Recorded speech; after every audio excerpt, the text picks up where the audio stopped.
வேத பகுதியை 1 பேதுரு 5ஆம் அதிகாரம் 7ஆம் வசனம். 1 பேதுரு 5ஆம் அதிகாரம் 7ஆம் வசனம். அவர் உங்களை விசாரிக்கிறவர் ஆனபடியால் உங்கள் கவலைகளை எல்லாம் அவர் மேல் வைத்து விடுங்கள் என்று சொல்லுகிறார். அதற்கு முந்தைய வசனம் எப்படி ஆரம்பிக்கிறது என்றால் ஆகையால் என்று. அப்பொழுது அதற்கு முந்தைய வசனத்திற்கு தொடர்பு இருக்கிறது. அப்படி நாம் பார்ப்போமானால் அந்தபடி அதற்கு முந்தைய வசனம் பார்ப்போமானால் அப்படி செய்தால் என்று ஆரம்பிக்கிறது. ஒன்றோடு ஒன்று இணைக்கப்பட்டதாய் தொடர்ந்து வருகிறது. 7ஆம் வசனத்திலிருந்து நாம் இப்பொழுது 10ஆம் வசனம் வரை வாசிக்க போகிறோம். உங்கள் சூழ்நிலைகளை பொறுத்து நீங்கள் முடிந்தவர்கள் அதை சத்தமாக என்னோடு கூட சேர்ந்து வாசிக்கும்படி நான் அன்பாய் கேட்டுக்கொள்கிறேன். நாம் எவ்வளவு வேதத்தை தியானிக்கிறோமோ, நம்முடைய வார்த்தையினாலே அறிக்கையிடுகிறோமோ, அவ்வளவாய் நம்முடைய உள்ளங்கள் நிரப்பும். நம்முடைய நாவு தேவ வார்த்தையின் மூலமாய் அசைக்கப்படுமானால் நிச்சயமாகவே நம்மோடு கூட ஒட்டி கொண்டு இருக்கிற எல்லா கவலைகளும் இந்த வேளையிலே பறந்து போகும். ஆகவே என்னோடு கூட சேர்ந்து அந்த 7ஆம் வசனத்திலிருந்து 10ஆம் வசனம் வரை வாசிக்கும்படி அன்பாக கேட்கிறேன். அவர் உங்களை விசாரிக்கிறவர் ஆனபடியால் உங்கள் கவலைகளை எல்லாம் அவர் மேல் வைத்து விடுங்கள். தெளிந்த புத்தியுள்ளவர்களாய் இருங்கள், விழித்திருங்கள். ஏனெனில் உங்கள் எதிராளியாகிய பிசாசானவன் கெர்ச்சிக்கிற சிங்கம் போல் எவனை விழுங்கலாமோ என்று வகை தேடி சுற்றித் திரிகிறான். விசுவாசத்தில் உறுதியாய் இருந்து அவனுக்கு எதிர்த்து நில்லுங்கள். உலகத்தில் உள்ள உங்கள் சகோதரரிடத்திலே அப்படிப்பட்ட பாடுகள் நிறைவேறி வருகிறது என்று அறிந்திருக்கிறீர்களே. கிறிஸ்து இயேசுவுக்குள் நம்மை தமது நித்திய மகிமைக்கு அழைத்தவராய் இருக்கிற சகல கிருபையும் பொருந்தின தேவன் தாமே கொஞ்ச காலம் பாடு அனுபவிக்கிற உங்களை சீர்படுத்தி, ஸ்திரப்படுத்தி, பலப்படுத்தி நிலைநிறுத்துவாராக. ஆமென். இப்பொழுதும் நாம் 7ஆம் வசனத்திற்கு நேராய் நம்முடைய கவனத்தை திருப்புவோம். அவர் நம்மை விசாரிக்கிறவரானபடியினால் உங்கள் கவலைகளை எல்லாம் அவர் மேல் வைத்து விடுங்கள் என்று சொல்லுகிறார். இந்த உலகத்துல கவலையே இல்லை எனக்கு அப்படின்னு சொல்றவங்க யாருமே இருக்க முடியாது. ஏனென்றால் வேதமே சொல்லுகிறது, பிரசங்கி சொல்லும் பொழுது மனுஷனுக்கு அவர் தொல்லையை நியமித்திருக்கிறார் என்று தேவன் சொல்லுகிறார். உங்களுக்கு உபத்திரவம் உண்டு, ஆனாலும் நான் உலகத்தை ஜெயித்தேன் என்று சொல்லுகிறார். ஆகவே மனிதனாய் பிறந்த ஒவ்வொருவருக்கும் ஏதோ ஒரு விதத்திலே கவலை இருக்கிறது. அது ஒவ்வொரு நாளுக்கு நாள் வித்தியாசப்படலாம், ஆளுக்கு ஆள் வித்தியாசமாய் இருக்கலாம். ஆனால் நம்முடைய கவலைகளை எல்லாம் நாம் கர்த்தருடைய பிள்ளைகளாய் இருக்கிறோம். இங்க அப்போஸ்தலனாகிய பேதுரு 1ஆம் வசனத்திலே சொல்லுகிறார், தெரிந்து கொள்ளப்பட்டவர்களுக்கு எழுதுகிறேன் என்று சொல்லுகிறார். நாம் வாசித்த 10ஆம் வசனத்திலே தம்முடைய நிச்சய மகிமைக்கு அழைத்தவராய் இருக்கிற என்று வாசிக்கிறோம். ஆகவே இந்த சத்தத்தை கேட்டுக்கொண்டிருக்கிற ஒவ்வொருவரும் நாம் முதலாவது நினைக்க வேண்டியது, நான் தேவனால் தெரிந்து கொள்ளப்பட்டவர்கள், நான் தேவனால் அழைக்கப்பட்டவள் என்ற நம்பிக்கை நமக்குள்ளாய் இருக்க வேண்டும். புறஜாதிகள் இடத்திலே நாம் போய் கேட்டு பார்ப்போமானால் அவருடைய கவலைகளை, பாரங்களை எல்லாம் விசாரிப்பதற்கு ஆட்கள் இல்லை. ஆகவே தன்னுடைய முடிவை தாங்களே எடுத்துக் கொள்ளுகிறார்கள். எப்படி நான் யோசிப்பேன், நிறைய எப்படி அவங்க எல்லாம் வாழ்றாங்க, சொல்லுவதற்கு யாரும் இல்லை. அநேக குடும்பங்களை வெளியே பார்த்தால் குடும்பம், ஆனால் உள்ளே போனால் எத்தனையோ பிரிவுகளிலே அது சிதைக்கப்பட்டு இருக்கிறது. அப்படிப்பட்ட நேரங்களிலே அவர்களை விசாரிப்பதற்கோ அவர்கள் தன்னுடைய பாரங்களை இறக்கி வைப்பதற்கோ அவர்களுக்கு வழி இல்லை, தெரியவில்லை. அவர்களுடைய கண்கள் அடைக்கப்பட்டு இருக்கிறது. ஆகவே நம்மை தேவன் எத்தனையோ கோடி பேர் இருக்கிற இந்த உலகத்திலே நம்மை அவருக்காக தெரிந்தெடுத்திருக்கிறார், அவருக்காக அழைத்திருக்கிறார். அதற்காக நாம் கர்த்தரை ஒவ்வொரு நாளும் துதிக்க வேண்டும், ஸ்தோத்திரிக்க வேண்டும். ஆகவே நம்முடைய கவலைகளை எல்லாம் அவர் ஏற்கனவே அந்த சிலுவையிலே சுமந்து தீர்த்து விட்டார். இப்பொழுதும் அவர் சொல்லுகிறார், உங்கள் கவலைகளை எல்லாம் என் மேல் வைத்து விடுங்கள் என்று சொல்லுகிறார். ஏனென்றால் அவர் நம்மை விசாரிக்கிறவராய் நம்மோடு கூட இருக்கிறார். ஆகவே நாம் இப்படிப்பட்ட கவலைகள் நம்மை சூழ்ந்து கொள்ளும் பொழுது, பாரங்கள் நம்மை சூழ்ந்து கொள்ளும் பொழுது நாம் தேவனை விட்டு விலகி போகிற அனுபவம் இல்லாதபடிக்கு நாம் எச்சரிக்கையாய் இருக்க வேண்டும். ஏனென்றால் தேவனை நாம் எப்பொழுது இப்படிப்பட்ட சூழ்நிலைகளிலே விட்டு விடுகிறோம் என்பதை சத்துருவானவன் என்ன செய்கிறானாம், கெர்ச்சிக்கிற சிங்கம் போல வகை தேடி சுற்றி திரிகிறான். ஆகவே நான் தேவனால் தெரிந்து கொள்ளப்பட்டவள், அழைக்கப்பட்டவள், தேவன் அறியாததும் அனுமதியாத எதுவுமே என்னுடைய வாழ்க்கையிலே வருவதில்லை என்ற ஒரு நிச்சயம் நமக்குள்ளாய் இருக்க வேண்டும். அப்பொழுதுதான் நாம் தெளிந்த புத்தியுள்ளவர்களாய் விழித்திருக்க முடியும், சத்துருவுக்கு எதிர்த்து நிற்க முடியும், விசுவாசத்திலே நாம் உறுதியா இருக்க முடியும். ஏனென்றால் வேதம் சொல்கிறது, உலகத்தில் உள்ள சகோதரர்களிடத்திலும் அப்படிப்பட்ட பாடுகள் நிறைவேறி வருகிறது என்று சொல்கிறார். எல்லாருக்கும் பாடுகள் உண்டு, உபத்திரவங்கள் உண்டு. ஆனால் கர்த்தரால் அழைக்கப்பட்ட, தெரிந்து கொள்ளப்பட்ட நம்முடைய வாழ்க்கையிலே நாம் இப்படிப்பட்ட கவலைகள் நம்மை தேவனை விட்டு தூரமாக்கி விடாதபடிக்கு நாம் மிகவும் எச்சரிக்கையா இருக்க வேண்டும். கர்த்தருடைய பிள்ளைகளாகிய நமக்கு வருகிற பாடுகளும் உபத்திரவங்களும் நிந்தைகளும் அவமானங்களும் கொஞ்ச காலம் என்று சொல்லுகிறார். சகல கிருபை பொருந்தின தேவன் நம்மோடு கூட இருக்கிறார், நம்மை விசாரிக்கிறவராய் இருக்கிறார். ஆகவே ஒரு நாளும் நாம் படுகிற கஷ்டங்களிலே, சூழ்நிலைகளிலே நாம் தேவனை அசட்டை பண்ணி, தேவன் என்னை கேட்டு விசாரிப்பதில்லை என்று நம்முடைய இருதயத்திலே நாம் சொல்லுவோமானால் நாம் துன்மார்க்கன் என்று சங்கீதக்காரன் 10ஆம் அதிகாரம் 13ஆம் வசனத்திலே சொல்லுகிறார். ஆகவே நாம் தேவனுடைய பிள்ளைகள், ஒருபோதும் நாம் தேவனை விட்டு கொடுக்காதபடி நம்முடைய பாடுகளின் மத்தியிலே, கவலைகளின் மத்தியிலே, நிந்தைகளின் மத்தியிலே, எதிர்பார்ப்புகளின் மத்தியிலே நாம் தேவனை உறுதியாய் பற்றி கொள்ள வேண்டும். சங்கீதக்காரன் சொல்லும் பொழுது சொல்லுகிறார், நீ என் இருதயத்தை விசாரித்து பார்த்து சோதித்து பாரும், புடமிட்டு பாரும், ஒன்றும் காணாதிருக்கிறீர் என்று சொல்லுகிறார். அப்படிப்பட்ட அனுபவம் நமக்குள்ளாய் வர வேண்டும். தேவ சமூகத்திலே நாம் போய் நிற்கும் பொழுது எல்லாவற்றையும் தேவ சமூகத்திலே நாம் இறக்கி வைக்க பழக வேண்டும். நாம் தேவனிடத்திலே சொல்ல முடியாத, சொல்லக்கூடாத எந்த காரியங்களும் நம்மிடத்திலே இருக்கக்கூடாது. ஏனென்றால் அவர் நம்மை விசாரிக்கிறவர். அவர் காலைதோறும் நம்மை விசாரிக்கிறார், நிமிடந்தோறும் அவர் கண்ணோக்கி பார்க்கிற நல்ல தேவனாய் இருக்கிறார். ஆகவே அப்படிப்பட்ட தேவனுடைய கரங்களிலே நாம் இருக்கிறோம் என்பதை நாம் மறந்து போகக்கூடாது. அவர் நம்மை விசாரிப்பதற்கு நாம் எம்மாத்திரம், நாம் புல்லுக்கும் பூவுக்கும் ஒப்பாக அவர் பார்க்கிறார். ஆனாலும் அவர் நம்மை நேசிக்கிறபடினாலே நம்மை அவர் விசாரிக்கிறவராய், நம்மை சோதித்து அறிகிறவராய், நம்மோடு கூட இருக்கிறவராகவே இருக்கிறார். எரேமியா 30ஆம் அதிகாரம் 17ஆம் வசனத்திலே இப்படியாக நாம் வாசிக்கிறோம், உன்னை விசாரிப்பற்ற சீயோன் என்று சொல்லி உனக்கு தள்ளுண்டவள் என்று பெயரிட்டபடியால் நான் உனக்கு ஆரோக்கியம் வரப்பண்ணி உன் காயங்களை ஆற்றுவேன் என்று கர்த்தர் சொல்லுகிறார். அநேகர் இந்த உலகத்திலே நாம் தேவனை பின்பற்றுகிறதுனாலே நமக்கு தருகிற ஒத்தாசை அவர்கள் நிறுத்தலாம், நமக்கு வருகிற உதவிகளை அவர்கள் நிறுத்தலாம். நிறுத்தி உன்னை யார் கேட்பார், உன்னை யார் விசாரிப்பார், நீ போனவள் அப்படியே போய்விடு என்றெல்லாம் தேவனின் நிமித்தமாய் நம்மை பகைத்தவர்கள், நம்மை தூரப்படுத்தினவர்கள் உண்டு.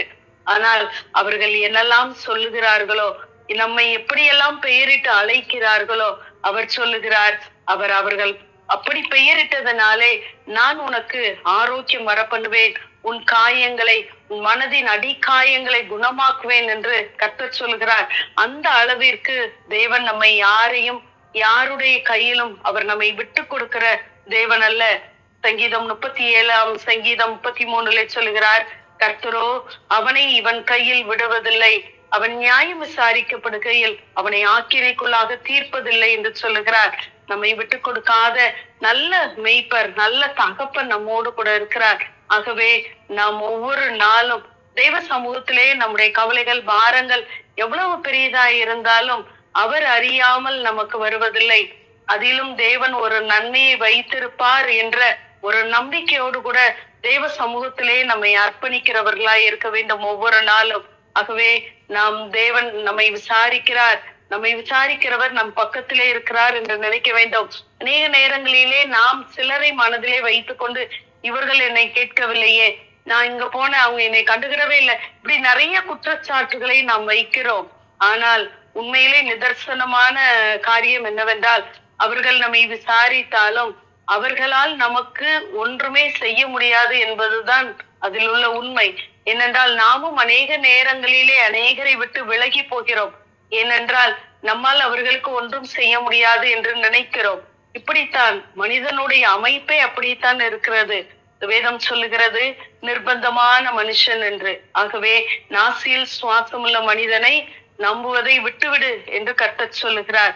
ஆகவே நாசில் சுவாசம் உள்ள மனிதர்களுடைய வார்த்தைகளை நாம் நம்புவதை விட்டுவிட்டு கர்த்தர் என்னை விசாரிக்கிறவர், ஆகவேதான் என்னை இந்த பூமியிலே தெரிந்தெடுத்திருக்கிறார், அழைத்திருக்கிறார் என்ற நம்பிக்கையோடு கூட நம்முடைய காரியங்களை தேவ சமூகத்திலே இறக்கி வைப்போம். இங்கு வேதாகமத்திலே தேவன் ஒருவரை விசாரித்தார், அவளுடைய வாழ்க்கை எப்படி மாற்றப்பட்டது என்பதை குறித்து நாம் தியானிக்கலாம்.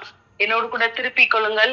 ஆதியாகமம் 21ஆம் அதிகாரம் 17ஆம் வசனம். ஆதியாகமம் 21ஆம் அதிகாரம் 17ஆம் வசனம். இங்கு நாம் ஆகாரை குறித்து பார்க்கிறோம். ஆகார் என்பவள் ஒரு அடிமை பெண், நாம் எல்லாரும் அறிந்த பகுதிதான். இப்பொழுது அங்கு பரியாசம் பண்ணப்படுகிறான் என்ற செய்தி கேட்ட வார்த்தை நிமித்தம் இந்த அடிமை பெண் அங்கு துரத்தி விடப்படுகிறாள். இப்பொழுது ஆபிரகாம் ஒரு துருத்தி தண்ணீரை மட்டும் இந்த ஆகாருக்கு கொடுத்து விட்டு போ என்று சொல்லி அனுப்பி விடுகிறான். மனிதனுடைய சுவாபம் அப்படித்தான். மனிதன் பாதியிலே வருவார்கள், பாதியிலே போய் விடுவார்கள். ஆனால் நம்மை படைத்த தேவன் நம்மை உள்ளங்கையிலே வரைந்திருக்கிறார். கருவிலே அவருடைய கண்கள் நம்மை பார்த்திருக்கிறது. நம்முடைய ஜீவ கால பரியந்தமும் அவர் நம்மை நடத்த அவர் உண்மையுள்ளவராகவே இருக்கிறார். இப்பொழுது இந்த ஆபிரகாம் ஒரு துருத்தி தண்ணீரை ஆகாருடைய கையிலே கொடுத்து விட்டு அனுப்பி விடுகிறான். இப்பொழுது இந்த ஆகார் அலைந்து திரிகிறார். இவள் அலைந்து திரிந்து ஒரு கட்டத்திலே அந்த தண்ணீர் செலவழிந்து போகிறது. பிள்ளையை செடியின் கீழே விட்டுவிட்டு அவள் ஒரு இடத்திலே அம்பு பாயும் தூரத்திலே போய் உட்கார்ந்து சத்தமிட்டு அழுகிறாள் என்று சொல்லி 16ஆம் வசனத்திலே நாம் பார்க்கிறோம். இப்பொழுது அழும் பொழுது அவளை விசாரிப்பதற்கு ஒருவரும் இல்லை. விசாரிக்க வேண்டிய ஆபிரகாம் அனுப்பி வைக்கிறான்.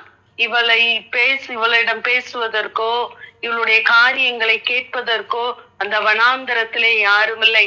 அநேக நேரங்களிலே நம்முடைய வாழ்க்கையிலும் இப்படிப்பட்ட ஒரு வனாந்தரமான சூழ்நிலை வரலாம். எத்தனை நாம் அநேகர் கடந்து வந்திருக்கலாம். நம்மை கேட்பதற்கு யாருமே இருந்திருக்க மாட்டார்கள். ஆனால் அப்படிப்பட்ட சூழ்நிலைகளிலே நம்முடைய அழுகை மாத்திரமே தேவ சமூகத்தை எட்டுகிறதா இருக்கும். இப்பொழுது இவள் அழுகிறாள். இப்பொழுது தேவன் அந்த பிள்ளையின் சத்தத்தை கேட்கிறார் என்று 17ஆம் வசனத்திலே வாசிக்கிறோம். கேட்டவர் அங்கு ஆகாரை கூப்பிடுகிறார். ஆகாரே, உனக்கு என்ன சம்பவித்தது என்று விசாரிக்கிறார். இப்பொழுது இவள் தனக்கு சம்பவித்த காரியங்களை சொல்லுவதற்கு முன்பதாகவே தேவன் எல்லாவற்றையும் அறிந்திருக்கிறார். அறிந்தாலும் என்ன சம்பவித்தது என்று கேட்கிறார். கேட்டு இவளிடத்திலிருந்து பதில் வருவதற்கு முன்பதாக பயப்படாதே என்று சொல்லுகிறார். ஏனென்றால் அவள் எப்படிப்பட்ட சூழ்நிலையிலே கடந்து வருகிறாள், எப்படி இருக்கிறாள், எதற்காக இவள் இங்கு இருக்கிறாள், அவளுக்கு என்ன சம்பவித்தது என்பது எல்லாம் அவருக்கு தெரியும். ஆகவேதான் அவள் பயந்த ஒரு சூழ்நிலை. ஏனென்றால் அவளுடைய எதிர்காலமே அந்த ஒரு பிள்ளையின் மேலதான் இருக்கிறது. அவனுடைய எதிர்காலம் எப்படி, நான் எங்கு போவேன், அவனை எங்கு வைத்து பராமரிப்பேன், இந்த ஒரு காரியம்தான் ஒரு தாயினுடைய மனதிலே இருக்கும். நாம் அந்த சூழ்நிலையை நினைத்து பார்ப்போமானால் நிச்சயமாகவே நமக்கு புரியும். இப்பொழுது அவளுக்கு எதிர்காலம் என்று ஒன்றுமில்லை. இப்பொழுது அடுத்த கட்டத்திற்கு சாப்பாட்டிற்கு என்ன செய்வோம், தண்ணீர் செலவழிந்து போனது, என்ன செய்வோம் என்று அவளுடைய காரியங்கள் பயமாய் இருளாய் மாற்றப்படுகிறது. ஆகவேதான் அந்த சத்தம் அவளுக்கு நேராய் வருகிறது. உனக்கு என்ன சம்பவித்தது, பயப்படாதே என்று சொல்லுகிறார். இப்பொழுது கர்த்தர் பிள்ளை இருக்கிற இடத்திலே அவன் சத்தத்தை கேட்டார் என்று சொல்லிவிட்டு நீ எழுந்திரு முதலில் என்று சொல்லுகிறார். எழுந்து பிள்ளையை எடுத்துக்கொண்டு உன் கையினால் பிடித்து கொண்டு போ என்று சொல்லுகிறார். அநேக நேரங்களிலே நமக்கு நேராய் தேவ வார்த்தை வரும்பொழுது நாம் எத்தனை பேர் உள்வாங்கிக் கொள்கிறோம், உடனே நம்முடைய கவலைகளை பாரங்களை மறந்து கர்த்தருக்காய் செயல்படுகிறோம் என்பதை நாம் நினைத்து பார்க்க வேண்டும். அநேக நேரங்களிலே நாம் சத்தத்தை கேட்டாலும் நாம் என்ன நினைக்கிறோமோ அதை தேவன் செய்தால்தான் தேவனுடைய வாக்கு என்பதை அநேக நேரங்களிலே நாம் தவறாக புரிந்து கொள்கிறோம். நாம் நினைக்கிறது நடக்கணும், அப்படி அல்ல. தேவன் நினைப்பதற்கு, தேவனுடைய சுத்தத்திற்கு நாம் அர்ப்பணிக்கிறவர்களாய் இருக்க வேண்டும். தெய்வ சத்தம் நமக்கு நேரே வந்து கொண்டு இருக்குமானால் உடனே நாம் அங்கு தெய்வ சமூகத்திலே நம்மை அர்ப்பணிக்க வேண்டும். இப்பொழுது அவள் அழுது கொண்டுதான் இருக்கிறாள். ஆனால் அங்கு தூதன் வந்து சொல்லும் பொழுது கர்த்தர் சொல்லுகிறார், நீ எழுந்திரு, பிள்ளையை எடுத்துக்கொண்டு போ, நான் அவனை என்ன செய்வேன், பெரிய ஜாதி ஆக்குவேன் என்று சொல்கிறார். இந்த வார்த்தையை அங்கு ஆபிரகாமுக்கு தேவன் சொன்னார். 13ஆம் வசனத்திலே, அவன் உன் வித்தாய் இருக்கிறபடியினால் அவனையும் ஒரு ஜாதியாக்குவேன் என்று அங்கு ஆபிரகாமிடம் ஏற்கனவே இந்த இஸ்மவேலை குறித்து தேவன் சொல்லிவிட்டார். இப்பொழுது இந்த ஆகாருக்கு ஒன்றும் தெரியாது. அவன் சொல்லி எல்லாம் அனுப்பவில்லை, இவனும் இப்படி இருப்பான் என்று சொல்லி. ஆனால் இவளுக்கு தெரியாது. இப்பொழுது இவளிடத்திலே கர்த்தர் சொல்லுகிறார், நீ உன் பிள்ளையை பிடித்து கொண்டு நடந்து போ, அவனை பெரிய ஜாதி ஆக்குவேன் என்று சொல்லுகிறார். இப்பொழுது இந்த ஆகாருக்கு எப்படி கர்த்தருடைய சத்தம் கேட்கப்பட்டது, எப்படி இந்த சத்தத்தை அவள் அறிந்து கொண்டாள் என்று சொல்லி நாம் பார்ப்போமானால், அவள் ஆபிரகாம் சாராளுடைய வீட்டிலே இருந்தவள், அடிமை பெண்ணாய். ஆகவே அவர்களுடைய ஆபிரகாமின் தேவனாய் இருக்கிற தேவனை இவள் அறிந்திருந்தாள், நம்பினாள். நேக நேரம் நாம் சூழ்நிலைகள் நமக்கு நேராய் நமக்கு விரோதமாய் காணப்படும் பொழுது நாம் என்ன செய்கிறோம் என்று யோசித்து பார்க்க வேண்டும். இந்த ஆகாரிடத்திலே நாம் படிக்க வேண்டிய அநேக காரியங்கள் இருக்கிறது. இவள் தேவனுடைய சத்தத்தை கேட்டு அறிந்ததினாலேதான் இப்பொழுது ஆகாரே உனக்கு என்ன சம்பவித்தது என்று கேட்கும் பொழுது இது தேவன் தான் என்பதை அவள் புரிந்து கொண்டாள். நாம் அநேக நேரம் நாம் நெருக்கப்படும் பொழுது, சோதிக்கப்படும் பொழுது, நம்முடைய எதிர்பார்ப்புகள் எல்லாம் ஏமாற்றப்படும் பொழுது நாம் முதலாவது கை வைப்பது ஜெபத்தை தான். ஏனென்றால் ஜெபித்து ஜெபித்து நான் என்னத்தை கண்டேன், வேதம் வாசித்து என்னத்தை கண்டேன், இவ்வளவு கூட்டங்களுக்கு நான் பிரயாசப்பட்டு நான் போனாலும் எனக்கு வந்தது இதுதானா என்று சொல்லி நாம் முதலாவது கை வைப்பது நம்முடைய ஜெபத்தையும் வேத வாசிப்பையும் நிறுத்தி விடுகிறோம். அநேக நாம் செய்கிற பெரிய தவறதான். ஆனால் அது போக மற்ற எல்லா காரியங்களும், குடும்பத்தின் காரியங்கள், சாப்பாட்டின் காரியங்கள், போக வேண்டிய இடங்கள் எல்லாமே நடந்து கொண்டே இருக்கும். ஆனால் அப்படிப்பட்ட சூழ்நிலைகளே நாம் இருக்காதபடி இன்று நாம் தெரிந்து கொள்ள வேண்டியது, எப்படிப்பட்ட சூழ்நிலையா இருந்தாலும் அந்த சூழ்நிலையின் மத்தியிலே, ஆண்டவரே இந்த சூழ்நிலை நீங்க அறியாம வரல, இதுக்கு எனக்கு சொல்யூஷன் வேணும், இதுக்கு ஒவ்வொரு பிரச்சனைக்குமே தீர்வு தேவன் நம்மிடத்தில் தான் வைத்திருக்கிறார். அவர் வார்த்தையின் மூலமாய் அதை காட்டும் பொழுது நாம் பிடித்து கொள்ள வேண்டும். இந்த ஆகாருடைய உறவு, தேவனோடு கூட உள்ள உறவு மிக பயங்கரமாய் இருந்தது. நம்ம அதை வாசித்து பார்ப்போமானால் இன்னும் நாம் புரிந்து கொள்ளலாம். தேவன் நமக்கு நம்முடைய ஆசீர்வாதங்களை நம்மை ஆசீர்வதிப்பதற்கு, அவர் நம்ம இருக்கிற இடத்திலே நம்மை ஆசீர்வதிப்பதற்கு, நம்மை கொண்டே நம்மை நடத்துவதற்கு அவர் போதுமானவர். இப்பொழுது 19ஆம் வசனத்திலே தேவன் ஆகாருடைய கண்களை திறக்கிறார். அவளுடைய கண்கள் அங்கு அடைக்கப்பட்டு இருக்கிறது. ஏனென்றால் தன்னை விசாரிப்பதற்கு யாருமில்லை, தன்னுடைய எதிர்காலங்கள் ஒன்றுமில்லை என்று சொல்லி அவளும் தேவனை நோக்கி பார்க்க மறந்தவளாய் உலகத்தின் காரியங்களை தேடினதினாலே இப்பொழுது அவளுடைய கண்கள் வேத வசனத்திற்கு நேராய் அடைக்கப்பட்டு இருக்கிறது. இப்பொழுது தேவன் அவளுடைய கண்களை திறக்கும் பொழுது அவள் ஒரு துறவை காண்கிறாள். அவளுடைய உறவு அதிகமாய் தேவனோடு கூட இருந்தபடியினாலே அங்கு ஒரு துறவை அவள் கண்டுகொண்டாள். இப்பொழுது கண்டுகொண்டவள் தன்னுடைய துருத்தியிலே தண்ணீரை நிரப்பி பிள்ளைக்கு குடிக்க கொடுக்கிறாள் என்று சொல்லி நாம் 19ஆம் வசனத்திலே வாசிக்கிறோம். அவளுடைய உறவு எப்படிப்பட்டதா இருந்தது என்று சொல்லி இன்னும் நாம் தெரிந்து கொள்ள வேண்டுமானால் அப்படியே நாம் ஆதியாகமம் 16ஆம் அதிகாரத்திற்கு வருவோம். 16ஆம் அதிகாரம் 11ஆம் வசனத்திற்கு நேராய் நாம் வருவோம். ஆதியாகமம் 16ஆம் அதிகாரம் 11ஆம் வசனம்.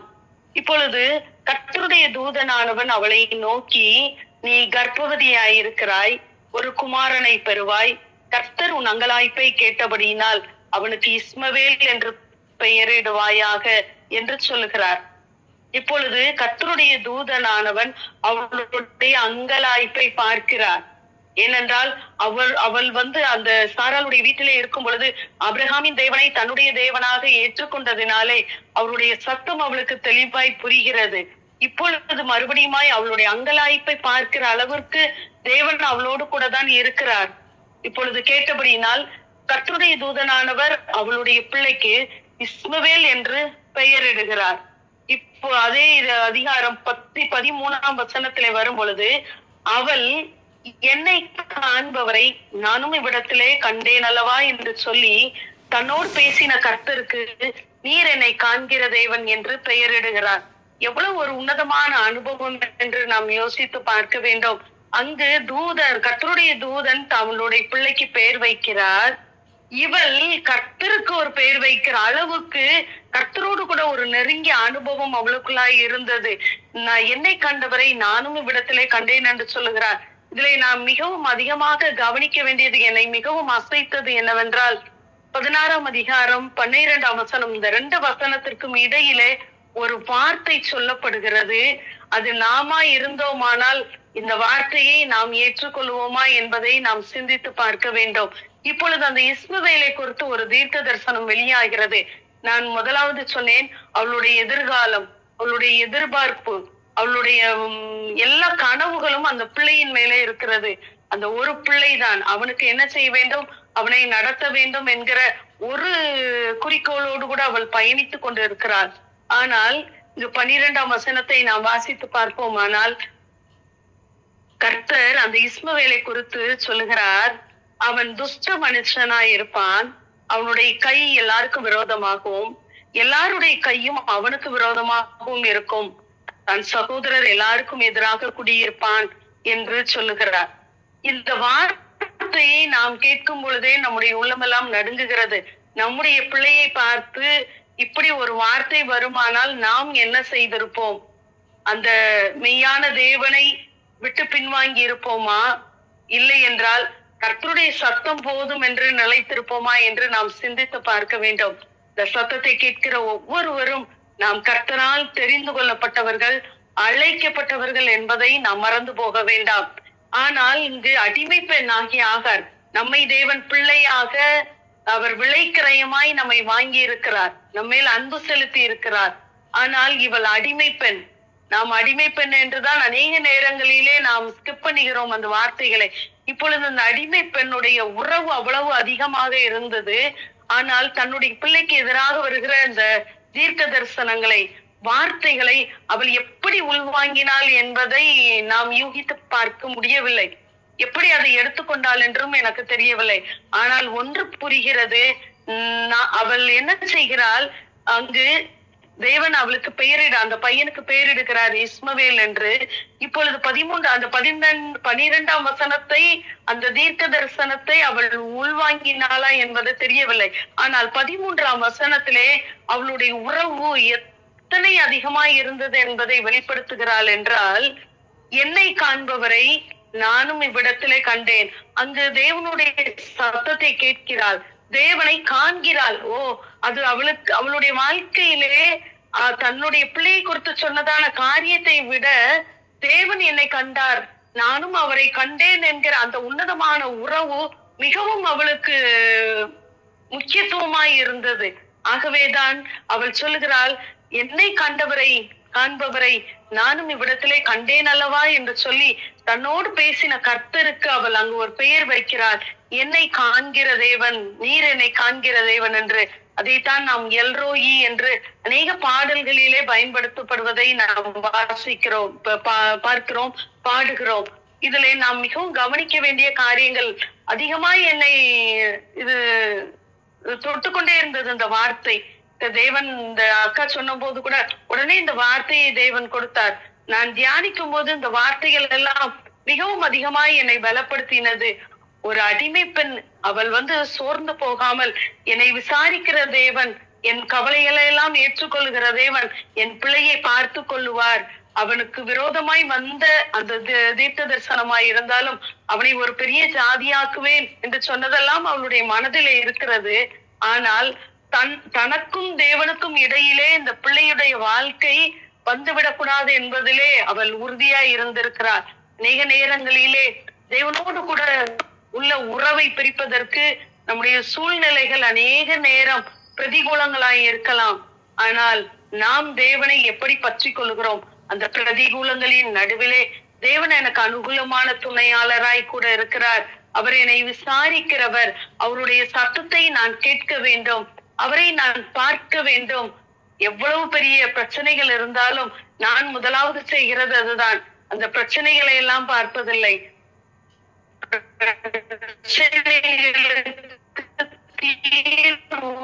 தேவனுடைய வார்த்தை எனக்கு ஒரு அடையாளத்தை காட்ட வேண்டும் என்று தேவ சமூகத்திலே நிற்பது வழக்கம். அப்பொழுது தேவ வார்த்தை நமக்கு நேராய் கடந்து வருமானால் அந்த கவலைகள் பாரங்கள் எதற்கு நாம் இவ்வளவு அழுதோம், இவ்வளவு யோசித்தோம், இவ்வளவு கலங்கினோம் என்று அடுத்த நொடியே அது காணாமற் போய்விடும். ஏனென்றால் அவர் என்னை விசாரிக்கிறவர், எனக்காய் யுத்தம் செய்கிறவர், எனக்காய் வழக்காடுகிறவர், எனக்காய் பரிந்து பேசுகிறவர் என் கூட இருக்கிறார். அவர் அறியாமல் எதுவும் என் வாழ்க்கையிலே வருவதில்லை. ஏனென்றால் நான் தேவனால் தெரிந்து கொள்ளப்பட்டவள், நான் தேவனால் அழைக்கப்பட்டவள் என்ற நிச்சயம் எனக்குள்ளே இருக்கிறது. ஆகவே அப்படிப்பட்ட சூழ்நிலைகளிலே நான் கர்த்தருடைய சமூகத்தை மாத்திரம் நோக்கி பார்ப்பேன். கர்த்தாவே, இதற்கு எனக்கு ஒரு வார்த்தையை தாரும் என்று.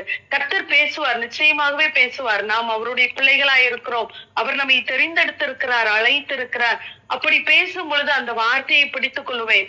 ஆகவே அவளும் இந்த ஆகாரும் அதே போலதான் தன்னுடைய காரியங்களை எல்லாம் மறந்துவிட்டு என்னை காண்பவரை நானும் இவ்விடத்திலே கண்டேன். அவளுடைய அங்கலாய்ப்பை பார்க்கிறார், அவள் கைவிடப்பட்ட சூழ்நிலையை பார்க்கிறார், அவளை விசாரிக்கிறார். தேவனை நான் கண்டேன் என்று சொல்லி நீர் என்னை காண்கிற தேவன் என்று அவருக்கு அவள் பெயர் வைக்கிறதை நாம் அறிந்திருக்கிறோம். மறுபடியுமாக நாம் அந்த 21ஆம் அதிகாரத்திற்கு வருவோம். 20ஆம் வசனத்திலே, இப்பொழுது தேவன் பிள்ளையோடு கூட இருக்கிறார், அவனை வளர்க்கிறார், அவன் எல்லாவற்றிலும் வல்லவனாய் விளங்குகிறார் என்று சொல்லி பார்க்கிறோம். 21ஆம் வசனம் கடைசியிலே, அவனுடைய தாய் எகிப்து தேசத்தாலாகிய ஒரு பெண்ணை அவனுக்கு விவாகம் பண்ணி வைத்தாள் என்று சொல்லி அவளுடைய சரித்திரம் அங்கே ஒரு முற்று பெறுகிறதாய் நாம் பார்க்கிறோம். இப்பொழுது தன்னுடைய எதிர்காலம், தன்னுடைய பிள்ளை இப்பொழுது தளர்ந்து போனதை, பிள்ளை கண்ணி இல்லாமல் தளர்ந்து போனதை பார்த்தவள் இப்பொழுது பிள்ளை வளர்கிறதை பார்க்கிறாள், அவளுடைய எதிர்காலங்களை பார்க்கிறாள். அந்த அளவிற்கு தேவன் அவனோடு கூட இருந்து நடத்தினார். இந்த ஆகாரையும் அவர் மறந்து விடவில்லை. ஆகவே நம்முடைய வாழ்க்கையிலே இந்த நாளிலே ஆகாரை பற்றி நாம் அறிந்து கொள்ள வேண்டியது, இப்படிப்பட்ட சூழ்நிலையிலும் தேவனோடு கூட உள்ள உறவை அவள் எவ்வளவாய் வைத்திருந்தால், தேவன் விசாரிக்கும் பொழுது அவர் விசாரிக்கிற அந்த இடத்திலே அவள் இருந்தாள். அவள் எங்கும் ஓடி ஒழிக்கவில்லை, அந்த மெய்தேவனை அறிந்திருந்தாள். ஆகவே தேவன் ஆகாரே என்று சொல்லும் பொழுது உனக்கு என்ன சம்பவித்தது என்று விசாரிக்கும் பொழுது அவள் அங்கு பதில் சொல்லுகிறவளாய், அவருடைய சொற்படி கேட்கிறவளாய் இருந்தாள். இங்கு நம்ம ஆதியாம் தொடக்கத்திலே ஆதாமை தேவன் அழைக்கிறார். ஆதாமே ஆதாமே என்று சொல்லும் பொழுது அவன் தேவனை விட்டு விலகினதினாலே தன்னை என்ன செய்து கொண்டான்? ஒழித்து கொண்டான், மறைத்து கொண்டான். கர்த்தர் விசாரிக்கிற, கர்த்தர் கூப்பிடுகிற, கர்த்தர் தேடுகிற அந்த ஸ்தானத்திலே அவன் இல்லை. சாமுவேலை பார்த்து கூப்பிடுகிறார், சாமுவேலே சாமுவேலே என்று சொல்லி. அவன் சிறு பிள்ளையா இருந்தான். அவன் தேவ சத்தத்தை அதற்கு முன்பாய் கேட்டதில்லை, ஏலியின் சத்தத்தை கேட்டு பழகினவன். ஆகவே கர்த்தருடைய சத்தம் அவனுக்கு அபூர்வமாய் இருந்தது, ஆகவே தெரியவில்லை. ஆனால் பின்பு புரிந்து கொண்டான். இப்பொழுது நாம் நம்மையே கேட்டு பார்ப்போம். நம்மை தேவன் அழைப்பாரானால், நம்முடைய பெயரை சொல்லி அழைத்து நம்மை விசாரிப்பாரானால், நாம் விசாரிக்கிற இடத்திலே, தேவன் நம்மை பார்க்கிற இடத்திலே, தேவன் நம்மை காண விரும்புகிற ஸ்தானத்திலே நாம் நிற்கிறோமா என்று நாம் ஒரு விசை கூட சிந்தித்து பார்ப்போம். இந்த ஆகார் நின்றார். கர்த்தர் எழுந்தும் பிள்ளையை எடுத்துக்கொண்டு நட என்று சொல்லும் பொழுது அவள் அதை செய்தாள். தேவனிடத்திலே எந்த முறுமுறுப்பையும் அவள் வைக்கவில்லை. அவர் என்னை அனுப்பிவிட்டாரே என்று சொல்லி எதையும் அவள் குற்றம் சுமத்தவில்லை. கர்த்தரை கண்டால் அது அவளுக்கு போதுமானதாய் இருந்தது. அன்பான தேவ ஜனமே, நாம் இந்த நாளிலே யோசித்து பார்ப்போம்.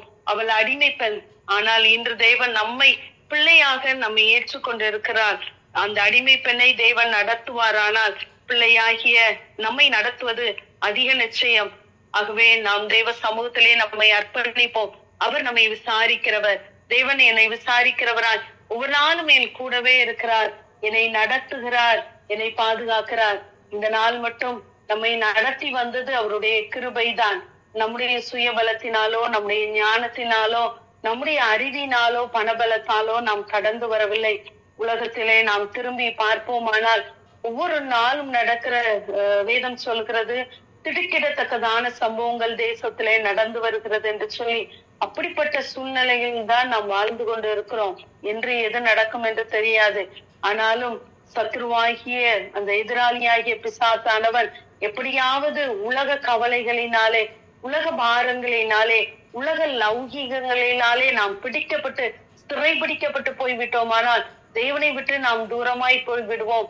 தேவ சத்தத்தை கேட்கிற நிலையிலிருந்து நாம் விலகி விடுவோம்.